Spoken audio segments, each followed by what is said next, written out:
Good evening class. आज हम लोग एक नया लेसन स्टार्ट करने जा रहे हैं। ब्रेन क्लास 10 का है, जो लगभग हर एग्जाम में पूछता है। इससे लगभग 5 नंबर का क्वेश्चन पूछता रहता है। ब्रेन संबंधी जितना क्वेश्चन पूछता है उसको हम लोग पूरी तरह से इसको अध्ययन करेंगे कि एक भी क्वेश्चन छूटे न। ध्यान दीजिए बेटा, हम लोग पढ़ेंगे मानव ब्रेन के बारे में। पूछता है पूरे शरीर में सबसे कोमल अंग कौन सा है, तो ब्रेन। सबसे कोमल अंग कोई है तो वह कौन सा है, ब्रेन। मानव के शरीर में सबसे कोमल अंग कौन सा होता है, ब्रेन होता है। जो ब्रेन होता है, ब्रेन की सुरक्षा खातिर 8 हड्डियां पाए जाते हैं। दिखाई दे रहा है ना बेटा। ब्रेन को सुरक्षा रखने खातिर 8 हड्डियों का समूह पाया जाता है। कितने हड्डियों का, 8 हड्डियों का समूह पाया जाता है। 8 हड्डियों का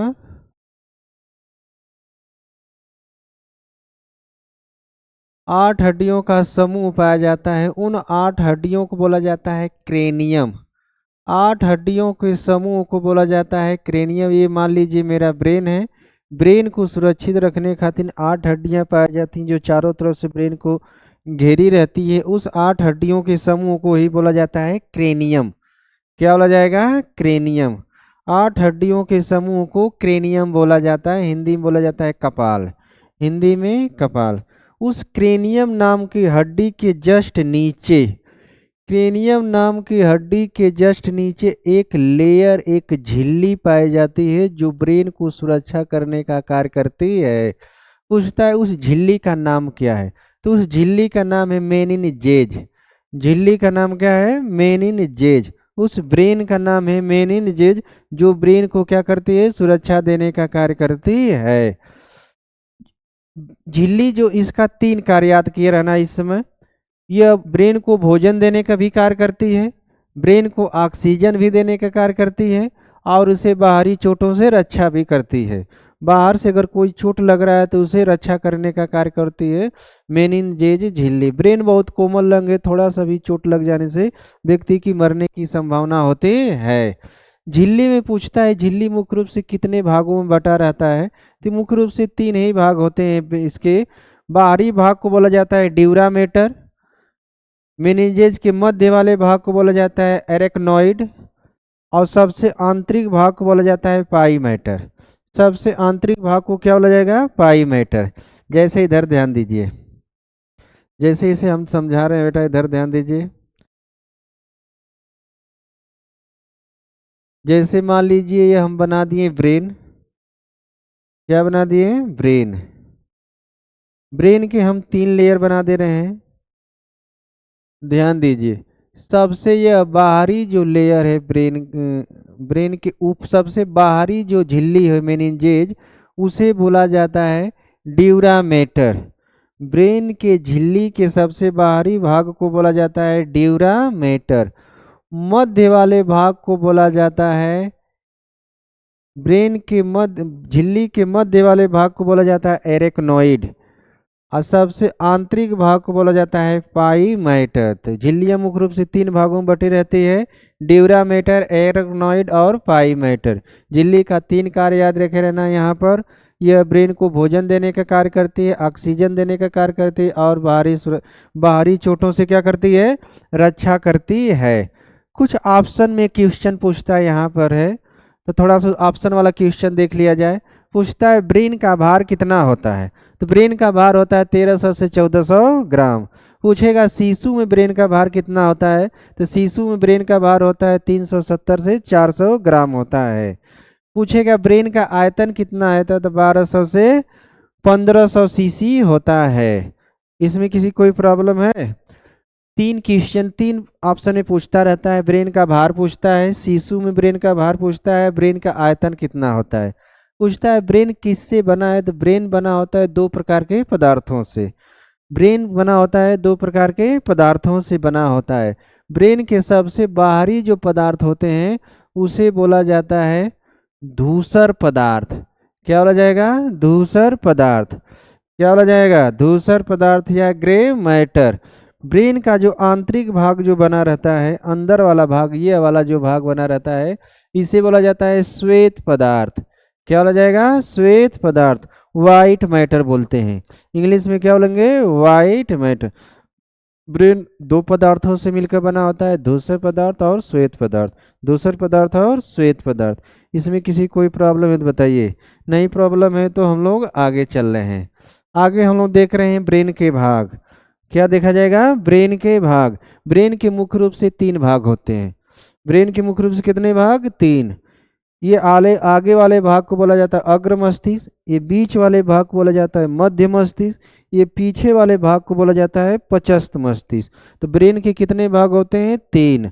अग्र मस्तिष्क, मध्य मस्तिष्क, पचस्थ मस्तिष्क। अग्र मस्तिष्क, मध्य मस्तिष्क, पचस्थ मस्तिष्क।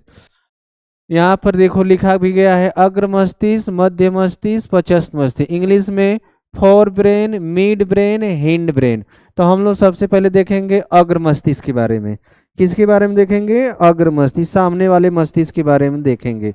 सामने वाले मस्तिष्क का बहुत से कार्य है, नाम भी पूछता है, कार्य भी पूछता है। तो हम लोग देखेंगे अग्र मस्तिष्क। अग्र मस्तिष्क जैसे ध्यान दीजिए, अग्र मस्तिष्क थोड़ा बड़ा होता है बेटा, ध्यान दीजिए। ये मान लीजिए यह क्या है? यह ब्रेन है। क्या है? ब्रेन। ब्रेन का ये वाला भाग को ही बोला जाता है अग्र मस्तिष्क। इतने वाले भाग को बोला जाता है मध्य मस्तिष्क। ये पीछे वाले भाग को बोला जाता है पचस्थ मस्तिष्क। अग्र मस्तिष्क में हम लोग देखेंगे, अग्र मस्तिष्क का सबसे बड़ा कोई भाग होता है तो उसे बोला जाता है प्रम मस्तिष्क। क्या बोला जाएगा? प्रम मस्तिष्क। ब्रेन का अग्र मस्तिष्क का सबसे बड़ा भाग होता है तो उसे बोला जाता है प्रम मस्तिष्क। इंग्लिश में बोलते हैं सेरिब्रम। क्या बोला जाएगा? सेरिब्रम।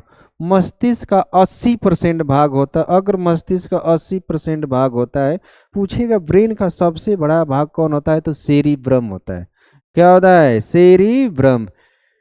सेरिब्रम को ही बोला जाता है, इंग्लिश हिंदी में बोला जाता है प्रम मस्तिष्क। पूछता है सेरिब्रम का कार्य क्या है, तो कार्य इंपॉर्टेंट है, इस पर ध्यान दीजिए। स्मृति करना, सोचने का कार्य करता है, विचारने का कार्य करता है, चेतना करने का कार्य करता है और सीखने का कार्य करता है। जितने चीज़ें हम नए नए चीज़ें हम लोग सीखते हैं वह सेरिब्रम में जाकर स्टोर रहता है। पढ़ाई संबंधित, लिखाई, कोई भी अनेक नई न्यू चीज़ें जितना हम लोग सीखते हैं वह जाकर पूरी तरह से सेरिब्रम में स्टोर रहता है। चेतना हम लोग इसी से करते हैं, किसी चीज़ को विचार करते हैं तो इसी से करते हैं, सेरिब्रम से। हम किसी चीज़ के बारे में बहुत गहराई से सोच रहे हैं तो वह सेरिब्रम के माध्यम से सोचते हैं। सेरिब्रम लगभग 80% भाग होता है ब्रेन का। सारी लगभग सबसे ज़्यादा कोई ब्रेन में कार्य करता है तो सेरिब्रम। हम लोग पढ़ाई संबंधी कुछ भी नए नए चीज़ें जो भी सीखते हैं तो किसके माध्यम से सीखते हैं? सेरिब्रम के माध्यम से सीखते हैं। जो भी चीज़ें सीखते हैं वह जाकर कहाँ स्टोर होता है तो सेरिब्रम में। कहाँ स्टोर होगा? सेरिब्रम में। कोई लेसन पढ़ रहे हैं उसे याद कर लिए हैं, वह जाकर कहाँ स्टोर होगा? सेरिब्रम में स्टोर रहता है। इसमें एक और क्वेश्चन पूछता है संवेदी क्षेत्र। संवेदी क्षेत्र किसे कहते हैं? जो सारी सूचनाओं को ग्रहण करता है। तो कौन कौन सी सारी सूचनाओं को ग्रहण करता है? हमारी त्वचा जो है सारी सूचनाओं को ग्रहण करके सेरिब्रम को बताता है। मांसपेशियां जो होती सूचनाओं को ग्रहण करेगा। नेत्र है, सामने क्या है, सारी सूचनाओं, कौन है, कैसा है, काला गोरा, घर है कि क्या है, सारी नेत्र देखकर इसको सेरिब्रम को बताता है। सेरिब्रम उसे स्टोर करता है। कोई सवाल भी है उसे नेत्र देख लेगा, सेरिब्रम क्या कर लेगा? स्टोर कर लेगा। कान संबंधी जितने हम लोग सुनते हैं फिर वह जाकर सेरिब्रम में क्या रह जाता है? स्टोर हो जाता है। नाक के माध्यम से, नाक के माध्यम से जो चीज़ें हम लोग सूंघते हैं वह ब्रेन ही जाकर सेरिब्रम ही बताता है कि कौन सा पदार्थ सामने महक रहा है। तो ये सारी सूचनाओं को ग्रहण करने का भी कार्य कौन करता है? सेरिब्रम। कौन करता है? सेरिब्रम। मैं एक बार रिवीजन करता हूँ। ब्रेन के कितने भाग होते हैं? ब्रेन के मुख्य रूप से 3 भाग होते हैं, अग्र मस्तिष्क, मध्य मस्तिष्क, पचस्थ मस्तिष्क। हम लोग पहले देखेंगे इसमें अग्र मस्तिष्क। अग्र मस्तिष्क में सबसे बड़ा भाग होता है सेरिब्रम। सेरिब्रम क्या करता है? स्मृति, सोचने, विचारने, चेतना और सीखने का कार्य करता है। इसमें संवेदी क्षेत्र पाया जाता है जो त्वचा संबंधित पेशी, नेत्र, कान, नाक जो भी सूचनाओं को ग्रहण करने का कार्य करता है। आगे हम लोग देख रहे हैं अग्र मस्तिष्क के बाद दूसरा हम लोग देख रहे हैं, अग्र मस्तिष्क के बाद दूसरा आता है परम मस्तिष्क के बाद दूसरा आता है घ्राण मस्तिष्क। क्या आता है? घ्राण मस्तिष्क। घ्राण मस्तिष्क को बोला जाता है ऑल फैक्ट्री लोब। क्या बोला जाएगा? All factory lobe. All factory lobe. इसका देखो कहाँ रहता है, तो ये हमारे ललाट के में पाया जाता है, जस्ट सामने यहीं पाया जाता है, दोनों ललाटों के बीच में ही यहीं पर रहता है। कौन सा पिंड रहता है? घ्राण पिंड पाया जाता है, ऑल फैक्ट्री लोब। इसका मुख्य रूप से दो ही कार्य याद रखे रहना, एक ही कार्य याद रखना। यह क्या करता है? गंध का केंद्र होता है। गंध का केंद्र, जो भी गंध होता है यहीं पर केंद्र पे लिए इसी में जाता है। गंध केंद्र इसी को बोला जाता है, घ्राण पिंड को। गंध केंद्र किसे बोला जाता है? घ्राण पिंड को बोला जाता है।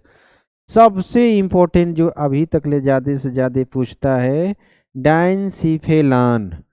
डायनसिफेलान किसके बारे में पूछता है? डायनसिफेलान। इसकी हिंदी और इंग्लिश एक ही है, डायनसिफेलान। हम लोग डायनसिफेलान के बारे में देखें। डायनसिफेलान जो होता है मुख्य रूप से दो भागों में बटा रहता है, जिसका सबसे एक जैसे मान लीजिए मैं चित्र के माध्यम से समझा दे रहा हूँ।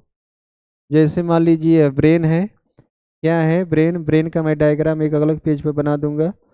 जैसे मान लीजिए यह क्या है? ब्रेन। ये ब्रेन का अग्र मस्तिष्क है। ये ब्रेन का क्या है? अग्र मस्तिष्क है। ब्रेन के अग्र मस्तिष्क में यह वाला भाग जो पाया जाता है सेरिब्रम होता है, लगभग 80% होता है। क्या परसेंट होता है? 80% होता है। इसी में एक छोटा सा पाया जाता है ऑल फैक्ट्री लोब पाया जाता है। क्या पाया जाता है? ऑल फैक्ट्री लोब जो होता है, जो गंध का केंद्र होता है। इसी में एक और छोटा सा एक स्थान होता है जिसे बोला जाता है डायनसिफेलान। क्या बोला जाएगा? डायनसिफेलान। डायनसिफेलान में मुख्य रूप से दो भागों में बटा रहता है। एक वाले भाग का नाम है थैलेमस। क्या नाम है? थैलेमस। और दूसरे वाले भाग का नाम है हाइपोथैलेमस। हाइपोथैलेमस। ये डायनसिफेलान मुख्य रूप से दो भागों में डिवाइड रहता है, एक थैलेमस है और एक का नाम है हाइपोथैलेमस। थैलेमस का मुख्य कार्य क्या है? ध्यान दीजिए, बाहरी चीजों को अनुभव दिलाता है। बाहरी चीजों को क्या करता है? अनुभव दिलाता है। बाहर से हमारे शरीर पर क्या हो रहा है, जैसे बाहर से हमें कोई मार दिया, दर्द हो रहा है, तो थैलेमस बताएगा। बाहर से हमारे ऊपर कोई ठंडा पानी बिक दिया, वाटर बिक दिया, तो ठंडे चीज़ों को बताएगा कौन? थैलेमस। बाहर से हम किसी चीज़ को छू दिए या हमारे शरीर पर कोई दाग रहा है, गर्म हो रहा है, गर्मी जो हो रही है, वो कौन बताएगा? थैलेमस। गर्मी ठंडी और दर्द, बाहर से गर्म लगना, ठंड लगना और क्या होना? दर्द होना, वह कौन बताता है? थैलेमस बताता है। सूर्य का प्रकाश जैसे स्किन पे पड़ता है तो बाहर से जैसे स्किन हीट होता है, तो कौन सा बताएगा? थैलेमस। कोई गर्म वस्तु को हम छू रहे हैं, उसको गर्म वस्तु को जैसे छुएंगे हमारा हाथ जैसे जलेगा, उसको बताने का ब्रेन को कार्य कौन करता है? थैलेमस। कौन बताएगा? थैलेमस। ठंडे पानी को छुएंगे तो कौन बताएगा? थैलेमस। बाहर से हमें कोई मार रहा है, बाहर से चोट लग रही है, तो उसे कौन बताएगा? थैलेमस बताने का कार्य करता है। कौन बताएगा? थैलेमस। उसके बाद आता है हाइपोथैलेमस। कौन आएगा? हाइपोथैलेमस। ये आंतरिक अनुभव को ज्ञान दिलाता है, अंदर से हमारे क्या शरीर में हो रहा है उसको बताने का कार्य कौन करता है? हाइपोथैलेमस। कौन बताएगा? हाइपोथैलेमस। जैसे अंदर से हमें क्या लगती है? भूख। भूख के बारे में कौन बताएगा? हाइपोथैलेमस। अंदर से जो प्रेम होता है, प्यार होता है, उसे कौन बताएगा? प्यास और प्यार दोनों बताने का कार्य कौन करता है? हाइपोथैलेमस। स्नेह के बारे में कौन बताएगा? हाइपोथैलेमस। किसी से हमें नफरत हो रही है तो उसको बताने का कार्य कौन करता है? हाइपोथैलेमस। किसी से नफरत कर रहे हैं तो वो कार्य कौन कर रहा है? हाइपोथैलेमस। घृणा, उत्साह, पीड़ा, नींद जो आ रही है वो किसके कारण ज्यादा आती है? हाइपोथैलेमस। जिसका हाइपोथैलेमस बहुत एक्टिव रहता है उस व्यक्ति को नींद बहुत आती है। जिस व्यक्ति का हाइपोथैलेमस बहुत एक्टिव रहता है तो उस व्यक्ति को नींद, भूख, प्यास, जार सारी जितने अंदर से कार्य हो रहे हैं वह सब कौन करता है? हाइपोथैलेमस। अंदर से दर्द हो रहा है तो कौन बताएगा? हाइपोथैलेमस। भूख लग रही है तो कौन बताएगा? हाइपोथैलेमस। कौन बताएगा? हाइपोथैलेमस। घृणा हो रही है तो कौन बताएगा? हाइपोथैलेमस। कौन बताएगा? हाइपोथैलेमस। तो डाइनसिफिलान इतना है बेटा। एक बार में डाइनसिफिलान मुख्य रूप से दो भागों में बटा रहता है, थैलेमस में, हाइपोथैलेमस। बाहर से जो भी समस्या है उसे बताएगा थैलेमस, अंदर से जो भी समस्या उत्पन्न होती है उसे बताने का कार्य करता है हाइपोथैलेमस। अब हम लोग चल रहे हैं मध्य मस्तिष्क के बारे में। किसके बारे में पढ़ेंगे? मध्य मस्तिष्क के। मध्य मस्तिष्क का ज़्यादा कार्य नहीं, मध्य मस्तिष्क बहुत छोटा होता है। अगर मस्तिष्क 25 मस्तिष्क बड़े होते, मध्य मस्तिष्क छोटा होता है। यह दो ही कार्य इसका है। ये हमारे जुड़ा रहता है, कान से जुड़ा रहता है और एक जुड़ा रहता है आँख से, कान और आँख से। तो मध्य मस्तिष्क से हम लोग क्या करते हैं? मध्य मस्तिष्क से हम लोग सुनने का कार्य करते हैं और देखने का कार्य करते हैं। बस इतना ही मध्य मस्तिष्क से क्वेश्चन नहीं पूछता है। मध्य मस्तिष्क का कार्य क्या है? तो देखने और सुनने का कार्य करता है। ये आँख से कनेक्ट रहता है और कान से कनेक्ट रहता है। इसका दो कार्य है, देखना और सुनना, देखना और सुनना। आगे हम लोग देख रहे हैं बेटा, पश्च मस्तिष्क थोड़ा सा बड़ा है। पचस मस्तिष्क क्या है? बड़ा। पचस मस्तिष्क मुख्य रूप से तीन भागों में डिवाइड रहता है। पहले भाग का नाम है पोन्स, दूसरे भाग का नाम है अनुमस्तिष्क, तीसरे वाले भाग का नाम है मस्तिष्क पूंछ। मस्तिष्क पूंछ। तो हम लोग पहले देख ले रहे हैं, किसके बारे में देख ले रहे हैं?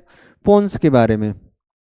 हमें जो सांस लेने की श्वसन जो लय होता है वह पोन्स करता है। जैसे हम यहाँ फिगर बना दे रहे हैं, फिगर के माध्यम से समझेंगे।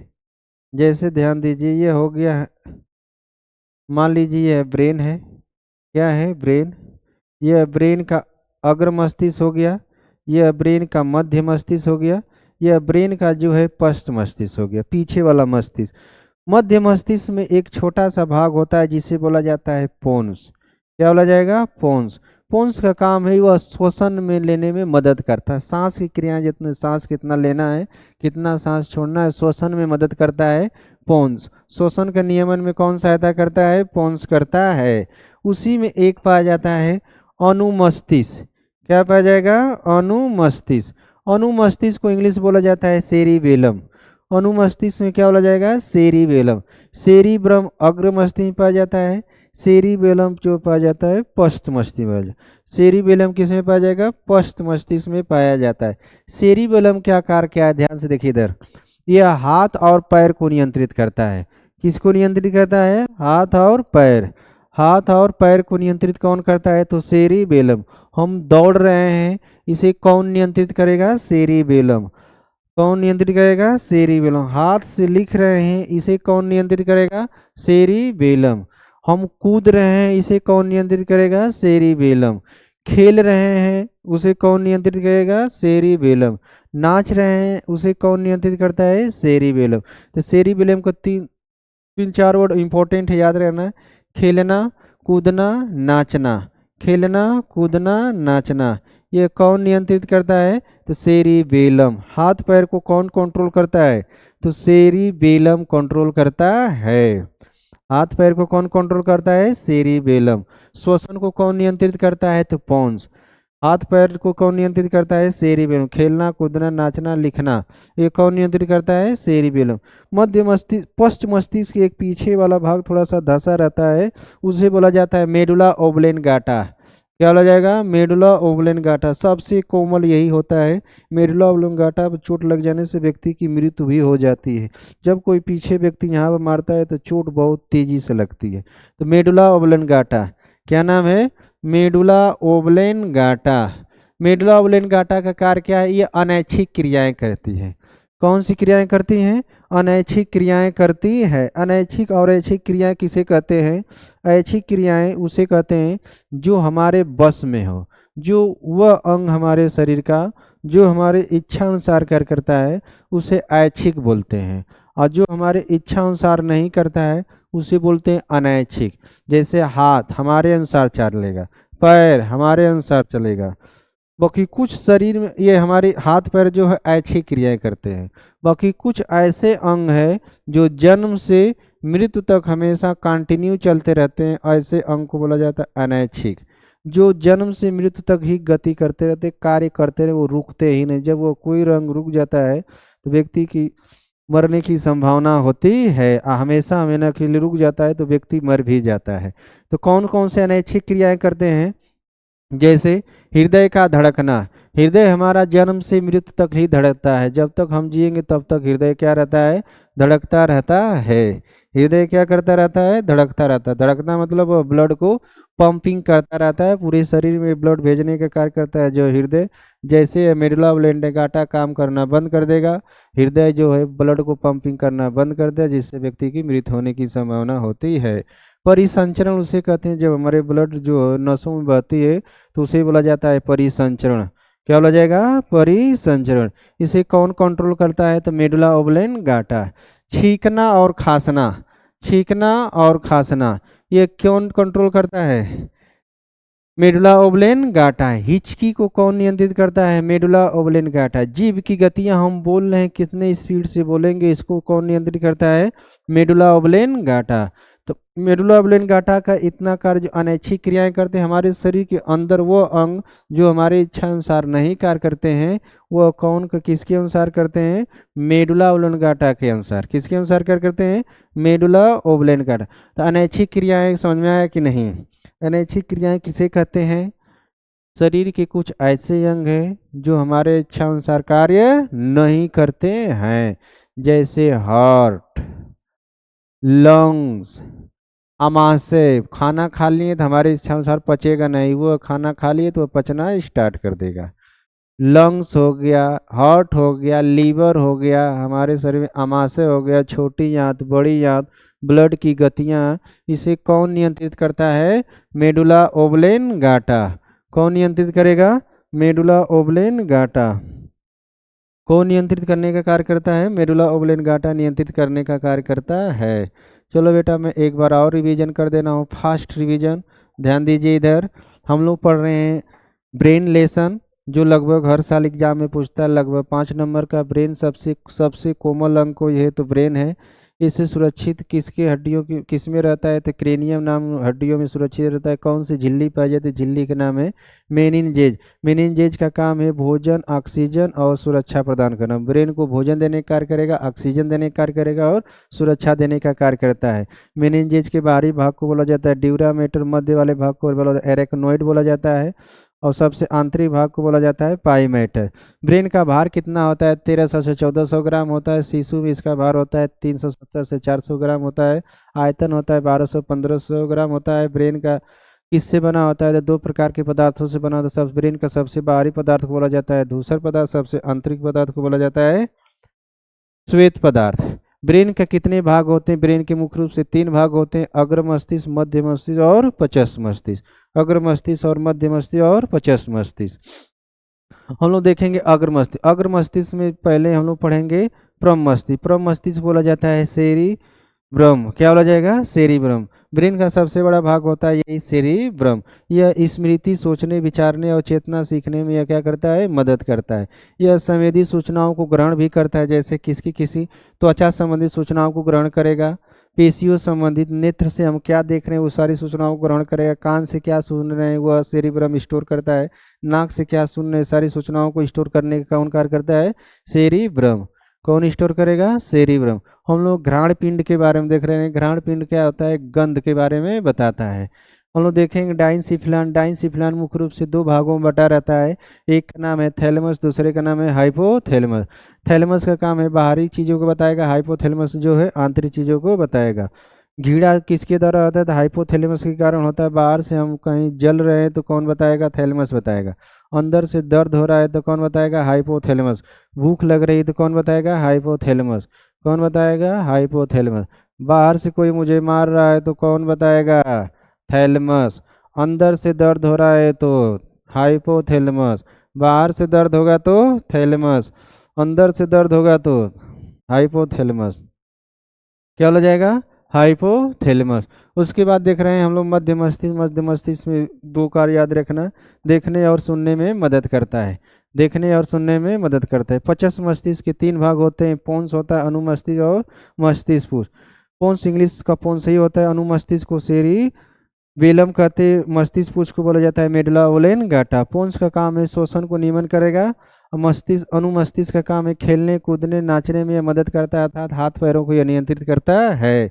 मस्तिष्क पुष्प मेडुला ऑब्लोंगेटा की अनैच्छिक क्रियाओं को नियंत्रित कर, जैसे हृदय की गति, परिसंचरण, छींकना खांसना और जीभ की गतियों को आदि को नियंत्रित करता है।